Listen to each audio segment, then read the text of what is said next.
Hi, thank you for choosing Taco John's. Please check out our new combo numbers. What can we make fresh for you today?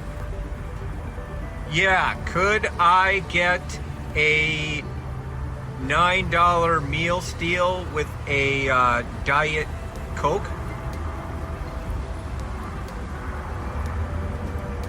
Sure thing. Is that all? That will be all.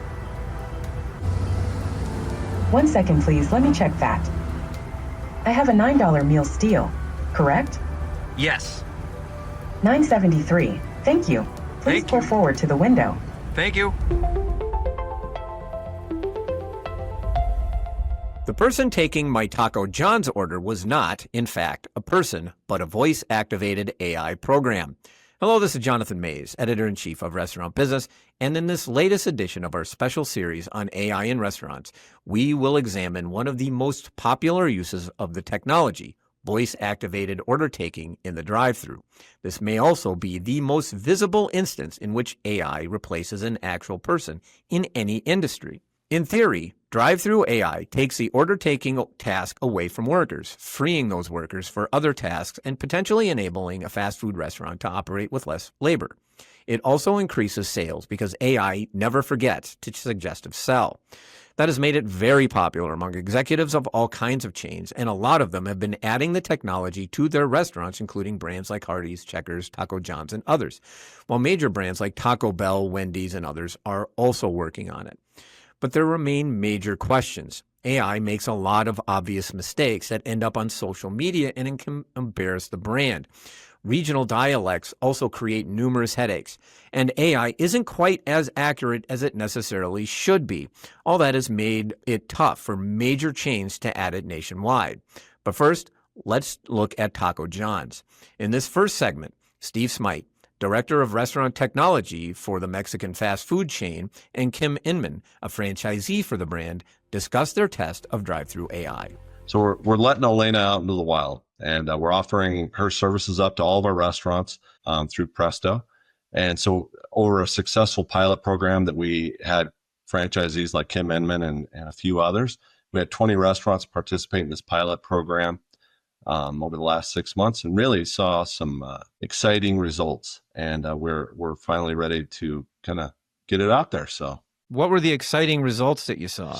You know, we saw increases in average check. We saw some improvement in drive-through speed of service. But most importantly, we saw consistency in our drive-through operations, especially in regards to order taking, which is, it's a part of our business that really, if you can be more consistent at it, it's a benefit to the guests and it's a benefit to the restaurant, right? And so as we looked at this, that was really one of the key pieces of what we were looking to achieve with Presto Voice AI.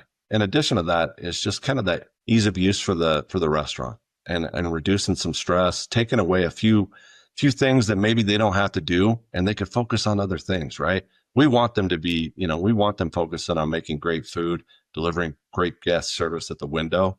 If we can take one of those pieces away from that and give them an opportunity to do that, that's what I feel like that's what we've done. Mm-hmm. And is it the real benefit is both on average check and speed of service? And there's some natural labor savings that can occur. Some restaurants, saw some labor savings, some of them didn't. But again, it was just more about the ease of use that we were looking for inside the restaurants. Never going to replace humans. That's just not possible inside our restaurants. But giving them the opportunity to do their jobs more effectively, that's always been the goal. How is it on accuracy? How accurate? Great question. Yeah, it's very accurate. She always reads the order back. So for that instance in itself, we've seen anywhere from probably around a 95% or higher accuracy rate. There's some key metrics that Presto uses and a lot of the voice AI companies use. And one of them is being the non-intervention rate.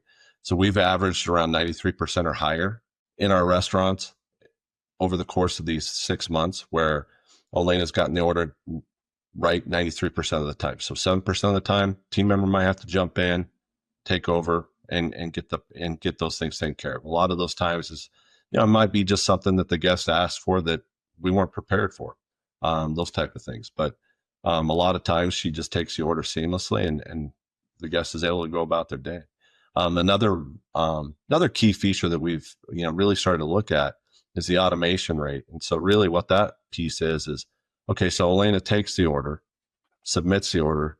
How often does it have to get reopened at the cashier window and adjusted? And so we're tracking that as well. And we're seeing above 85% on that one.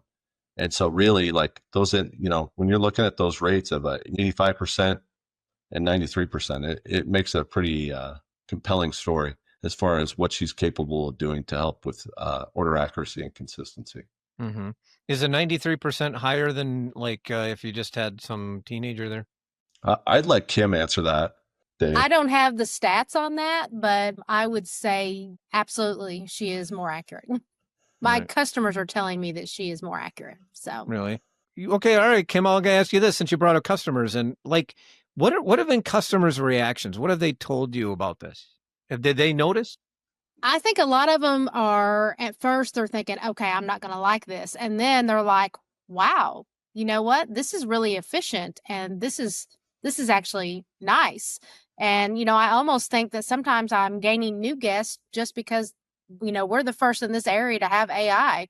And I think, our sales are phenomenal right now. And I would like to say that some of that is just people coming through to check out the AI, and they're very surprised at how well it works. And I've even had, an elderly gentleman approach me, and he said, the humans can barely hear him or take his order when he comes to the drive-thru, but Elena can hear him, and he actually enjoys coming through now and placing his order in the drive-thru because it's more efficient and she can hear him better. So. Mm-hmm. Yeah, I assume that the AI is a little bit less likely to be goofing off when an order comes by. Not that correct. Happens in fast food restaurants. Never. So Kim, tell me a little bit. You've been in the system for 35 years, and you have 6 stores. Where are your Correct. stores? All in Western Kentucky. All in Western Kentucky, and yes. And how long have you been using this system at your stores? I believe. Well, Steve might have to fact check me on this one. I believe we installed in Murray 6 months ago. Yep. And then my one store does not have it yet. We were having some technical issues on our end for that. But the other 4 have been with it for a little over 2 months now. Why did you agree to do this? I assume that you had a choice in the matter. Yes. I always am looking forward. I wanted to be first, I guess. It always seems like some things were always kind of a little behind other chains, and I feel like AI was something that we could step into first, and we've done it, and it's been great. I love it.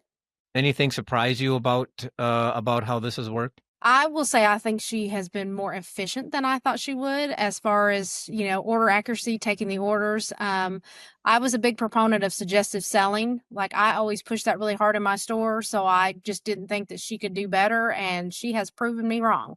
So definitely we've seen an uptick in our check average. The month of July, we had the highest ticket average in every one of my stores, except for one location, and that location is the one that started it 6 months ago. So, they've had the system for a little bit longer than the rest of them. But all the rest of them that have AI had the highest average ticket they've ever seen last month. Mm-hmm. How do employees think of it? They love it. I think it makes it simpler for them. They can utilize their time elsewhere. They can spend a little more time at the window if need be when the customers are trying to ask questions. They're not having to try to answer questions with someone placing an order. We don't necessarily have to have 2 people in the drive-thru during our peak time frame anymore. So we can utilize that person in other areas to make us faster as a whole, not just the drive-thru, but even on our front counter service. Mm-hmm. One of the things that we'd heard that I think it was Yum Brands was mentioning it this week, that they're seeing lower turnover at restaurants with this AI system. Have you seen this at all? Have either of you heard this? I haven't heard that, but I mean, I will say, we don't have as big of a turnover as we used to, but I don't know if that's attributed to the AI system or not, but I do know my employees, they do like it. I think it makes their work environment easier for them. Yeah. Were there any glitches at first? Any issues that you had at first with installing it? The only glitch I had at the very first store was we didn't realize our internet speed needed to be faster. So we were able to, have that corrected for the other stores before we ever got started. So, I mean, nothing's perfect. The AI is not perfect. Humans aren't perfect. She is more accurate than humans. So, that is an improvement. Even, there's going to be small errors. She's not going to understand everything that the customer wants. Yeah. Probably as easy as a human could, but that's why we are still available to take the order if need be. Are you able to save on labor at all on this? I think we could. It's not something that we have focused on. We haven't cut back our staffing, but I think if we had a day, say, maybe somebody called in sick, I don't think it's as rushed to, we have to cover that shift. I think now we're like, you know what? We have AI. So, we can function with one less person today. Right. What do your employees do then when they're not? How do you redeploy the labor? They're cleaning. They're cleaning, really? They're prepping. I think it's helped the manager. The manager can take some more time in the afternoon now because we've always staffed with like 3 to 4 in the afternoon. So, if there's only one person needed in the drive-thru as opposed to 2, the manager can get more things done. She can focus more on hiring, staffing. We try to do different contests. I just think she's capable of getting more things done on work time than having to take things home. So there's kind of like a ripple effect through the restaurants. Like Correct. you're able to deploy the labor so your restaurants might be cleaner and stuff like that. Correct. Mm-hmm. And even for some of the, the lower volume restaurants that might not have 3 or 4 people in the afternoon, they might only have 2 or 3 people in the afternoon or at night. It helps them not have to be able to rush around the restaurant. They can listen to the order as it's being placed. They can start making the food. They can do all those different things instead of running up to a register and start typing in the order. So, Steve, at this point, is it up to franchisees whether to do this or not, or how does that work? It is. We're going to leave it up to the franchisees. We'd love for them to let Elena join the team, so to speak, over the course of the next few months. And, this is something, again, I think it's just going to continue to evolve. Our industry needed something to help with all these things that go on in the restaurant. There's just so much, you really think about, 6 years ago, 7 years ago, we really only had 3 entry points to place orders in a restaurant. Now we have 6, 7 different things that can come in between catering, between kiosks, between mobile ordering and delivery and all these different things. This is just one more piece of that, but our business is roughly around 70% drive-through. So if we're taking 70% of the orders through Elena, it's a huge benefit. Is your goal to get all franchisees to do this at some point? And then how do you convince them that this works? Yeah. If it works for them, it's got to work for the restaurant. It's got to work for the community as well. I think community adoption, Kim's teams are great examples of just embracing Elena as part of her team. And we affectionately call her Elena, the Presto Voice AI. She, after our potato lays, I heard you're a fan of our potato lays. Yeah. So that's where the Elena name came from. But yeah, the restaurants that embrace that, and then it's also as the guest is coming through the drive-thru and they're talking about the experience with the team members. If the team members are excited about it, the guest tends to be excited about it, and so on and so forth. So we really want to base it on, is it the right fit for the store? Is it the right fit for the community? All right, superb. Anything else that I missed that you think would be really good in something like this? Some of the things that we've done over the last, especially the last 6 months that we've added more restaurants to Presto, we've listened to them. We listen to their feedback and what they want to see. So we're continually working on suggestive selling techniques. I know that Presto's working hard on a dynamic solution for suggestive selling, really, instead of giving it a decision tree to go down, really getting rid of that and allowing it to do some of its own work and figure out what's on the ticket. What else could it suggest? What's the right fit for that order? We have different voices throughout the day. A lot of people don't realize that, as you're sitting in a restaurant and you're listening to Elena take orders, it gets a little monotonous. So one of the first things we did was we worked with Presto to get different voices throughout the day. So now, it might be Elena that works the open to 11 shift, and then Brandon works the 11 to 2 shift. We still say it's Elena, but and so on. So we have male and female voices throughout the day. Wow. So it changes. Oh, that's Yeah. interesting. I didn't think about that. So it could be a different experience for the guest as well. Some of the other things that Presto's working on is looking at, like, maybe using a Southern accent in Southern states and Northern accent in Northern states, and what that looks like. So I think you're just going to continue to see this happen, and you're going to continue to see Presto evolve and voice AI evolve in the industry. Yeah. Was there any issue with dialects or anything like that? Because, people in Kentucky speak a little bit different than people up here. Most definitely. I don't think we really saw a problem. We had a conversation ahead of time, on just some different ways people might pronounce certain things on the menu. And so we were kind of prepared for that dialect issue, but I don't believe we had any issues. One last question for you, Steve. How are franchisees lining up for this or anything, or what?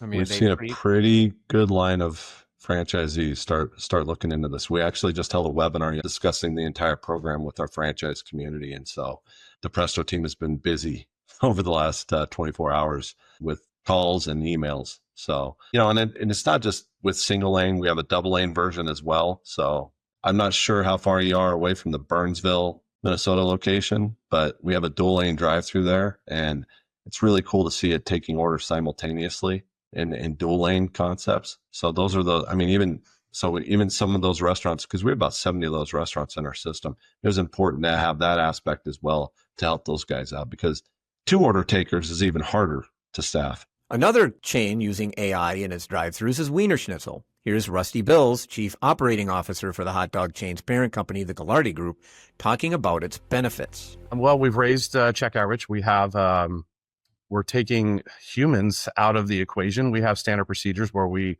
want the employees to upsell a drink or upsell a larger fry or an all beef dog or suggestive sell. So we hope that happens, but with AI, it's guaranteed to happen. It's going to happen every time. You don't have to worry about someone forgetting to greet the customer when they're doing something else.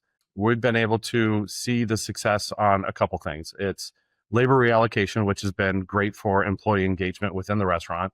And we've chipped away at some labor. Now, obviously, the tech companies tell you you're going to save X amount of dollars in labor, but the proof is really in the pudding. So I said, well, don't tell me what's going to happen. Let me experience what's going to happen. And we have seen that. We have seen a significant savings in labor, but also the reallocation is really what I've been key on.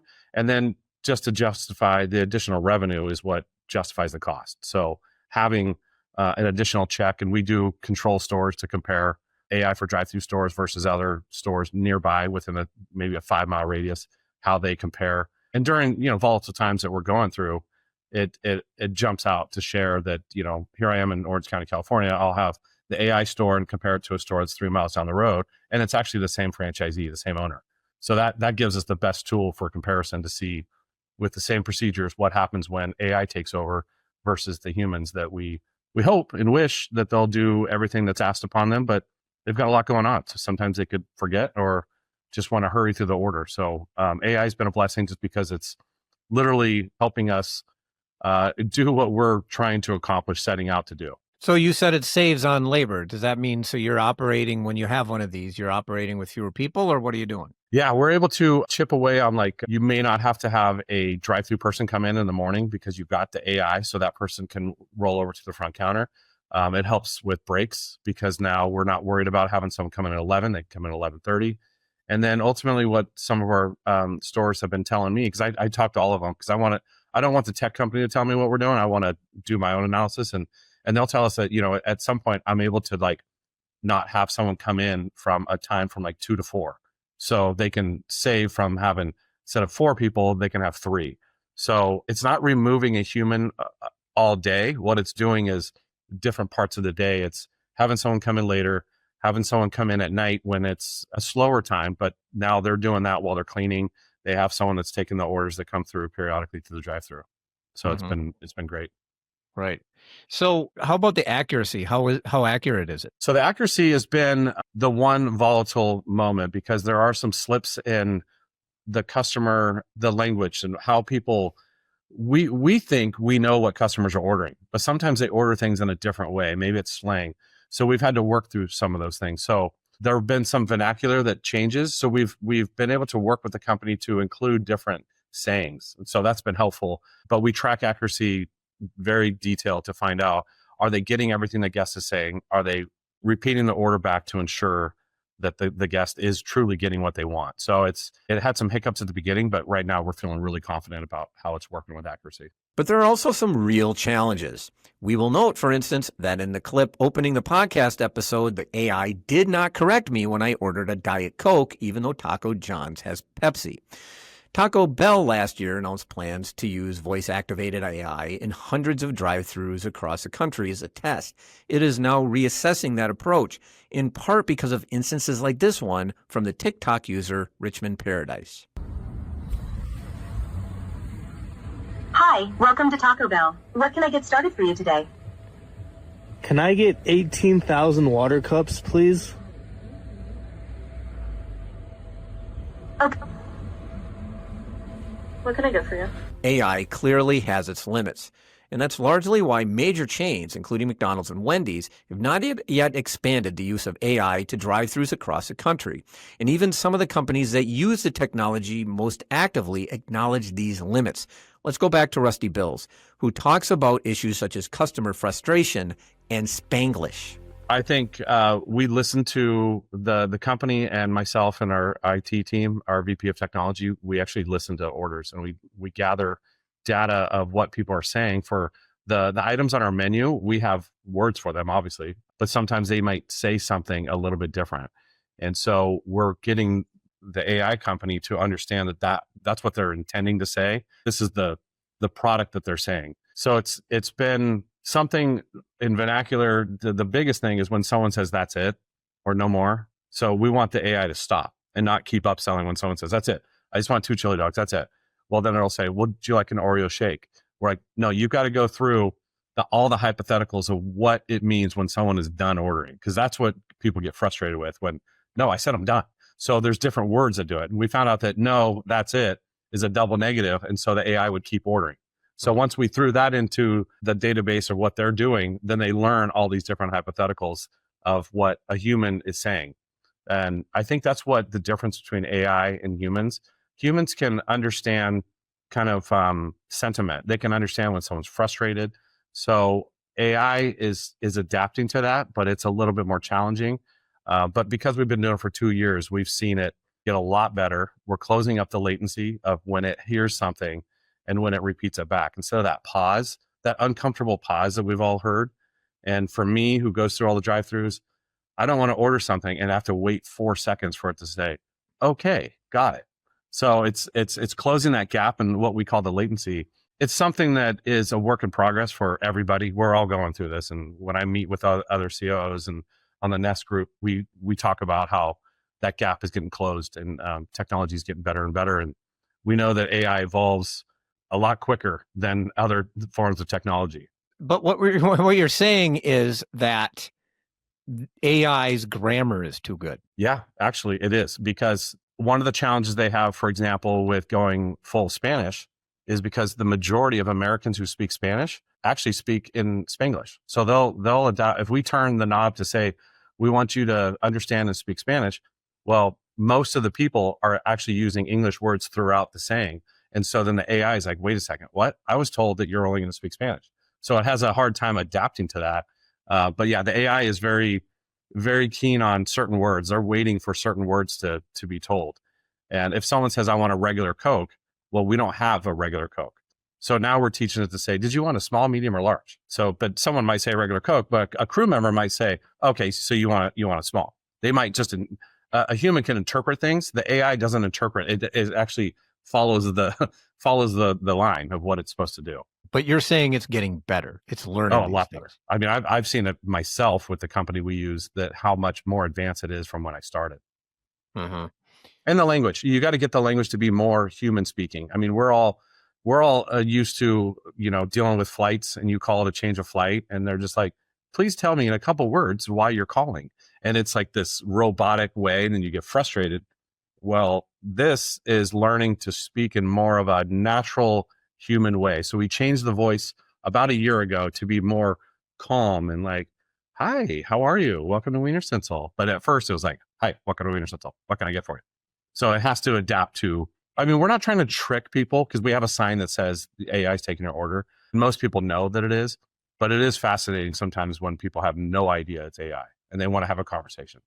So that's when you know it's working, when they want to actually have a, so how's it going today? Like they'll ask the AI how it's going. So it's kind of like when you play with Siri and you ask questions with Siri or Alexa, it's advancing. And I think that's all we ask for, is that it evolves and adapts to our customers' needs, and to not make it as complicated or kind of affect their routine of when they want to just place an order and get their food fresh, hot, and accurate and in a friendly tone. That's what a customer wants, and a good value.